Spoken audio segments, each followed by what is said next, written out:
Good morning, everybody. It's your old buddy Jim out here in beautiful. Still a little chilly upper East Tennessee, but it's warming up nicely. It's about 50 degrees yesterday. It's going to be even warmer today. Just got the kids took to school, so they had a pretty good morning, I guess. I don't know. Rosie's not had a good morning. She didn't get all the attention she deserves. But I hope y'all are having a good week. What is today? Tuesday. Today's Tuesday. And nothing major planned. I think we're going to go to a high school basketball game tonight with the kids, or I'm going to take the kids. And church tomorrow night. And then I don't know about the rest of the week. I know I'll go back to work Friday, so oh well. But this is going to be called, in case you missed it, because I know a lot of people are real busy these days, especially. And I'm constantly scanning the news that I follow to see what's going on in the world, because I think that's part of prepping, is knowing what's could possibly affect you. So here's a few news articles from yesterday I found interesting. Border Patrol agents exchange gunfire with Mexican drug cartels. He did declare him a foreign terrorist agents or foreign terrorist organization.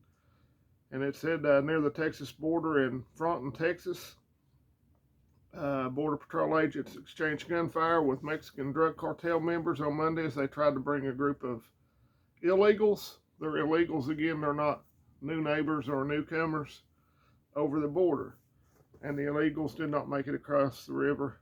And it looks like nobody was struck on either side, according to this report. So this is via Fox News reporter Bill Malusian, who has been at the border for a long time. This one really kind of pissed me off when I read it, excuse my language. Illegal who savagely beat his pregnant wife to death thinks he's getting paroled, gets iced and said. Cesar Polanco, an illegal from the Dominican Republic, was picked up by ICE in a raid in Boston last week. And he's a perfect example of the kind of person we don't want here in the United States. And exactly what President Trump and the border czar Tom Homan's going after. This guy made his way to the leftist utopia of Massachusetts, where he eventually married Judith Guarva and began a family. After a night of boozing and dabbling in some nose candy, Polanco murdered Judith, who was 1 month pregnant at the time, savagely beating her so badly around the head and face she had no chance of survival, and he did this in front of her 5-year-old son. Polanco pleaded guilty to second-degree murder in 2007, was sentenced to life in prison without the possibility of parole. But Massachusetts, being the crap hole it is, he was granted parole in December. He thought he was getting parole, and then was picked up by ICE, and he's getting sent back home. So if you have empathy for that person, I do not have any. I don't care if he is sorry. Sorry don't cut it. And of course, we all saw where the Colombian president said they weren't going to take flights from the United States with their illegals flying back to Colombia. And President Trump threatened tariffs. And an hour later, their leftist president changed his mind and even offered to send his presidential airplane to take them back. But AOC got on Twitter or X or whatever you call it and was suddenly concerned about the price of coffee. See, they didn't give a crap for 4 years when inflation was going through the roof about eggs and coffee. Now it seems like they're all concerned because Trump hadn't lowered the prices in this is his 7th day in office. He ain't done nothing. So she got ratioed to death on Twitter, and her meltdown was typically hilarious, as it usually is.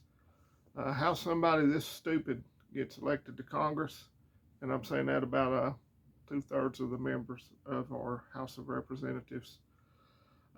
Here's what she said. Trump is, after he threatened 25% tariffs. To punish Colombia, Trump is about to make every American pay more for coffee. Remember, we pay the tariffs, not Colombia. Trump is all about making inflation worse for working class Americans, not better.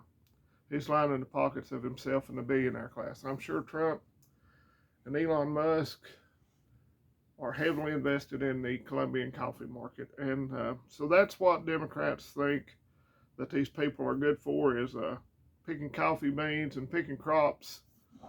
That's why they want them here. It's cheap labor. I used to think that about the Republican Party, but they like the cheap labor and the cheap votes, and that's all these people serve them for. So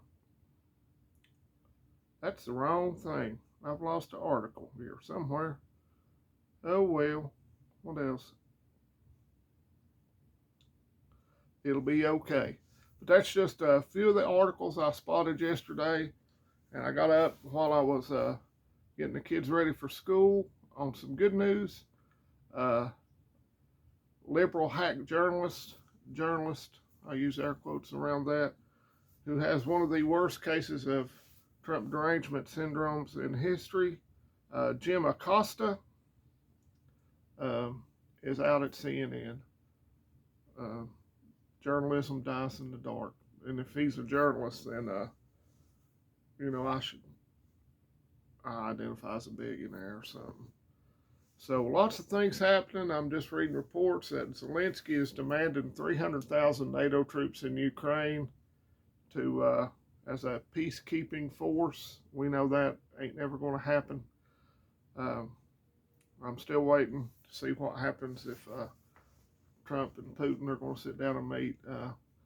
But Trump has done a lot of good things, but he's not going to dictate the terms of peace in Ukraine, because we're not negotiating from a place of strength in that situation. So lots of things going on in the world. But remember, people can put in presidents, they can prime ministers, congress people, senators, whatever they want to do. But the man in charge ain't down here on this earth. So keep that in the back of your mind at all times, that it's good to keep an eye on this stuff, but remember, it's all according to what the man upstairs is going to do or wants done. So I hope y'all have a great week. I'm getting ready to clean this house. I've got a lot of dog hair to clean up. I'm going to clean the kitchen last night after supper. Today is bathroom and the floors and dusting. So I'm going to be a busy fella, and I'll probably be sneezing and snotting. Excuse my language, because I don't do well with dust. So I hope the weather's getting nicer where you're at. Maybe we're getting out of this real cold spell. And I know I hate to see what my electric bill is going to be next time, because the heat pump has run nonstop for weeks. But anywho, I'm going to get off here and get busy. Y'all have a great rest of your week. Oh, and the report I saw and I forgot, border encounters last week were down to 600, if I'm reading that right, that the Border Patrol ran into. So if you think that Biden wasn't welcome and the Democrats weren't welcoming them all with open arms, unvetted, unchecked, don't care who they are, what they done, where they come from, then you're nuts. So let's close the dang border. It is getting closed. Let's send them all back, starting with the criminals. And don't be scared. Be prepared. And I took the boys out to eat last night. They wanted to try this new place, and it was pretty good. And then I stopped at the grocery store for just a few items, but they did have some canned veggies on sale at a really good price, so I picked up another flat of veggies. So even when I say I'm not prepping this hard, I'm still looking for deals. So don't be scared. Be prepared. And God bless you, and God bless the United States of America. And me and Rosie, we'll see y'all later. Adios, folks.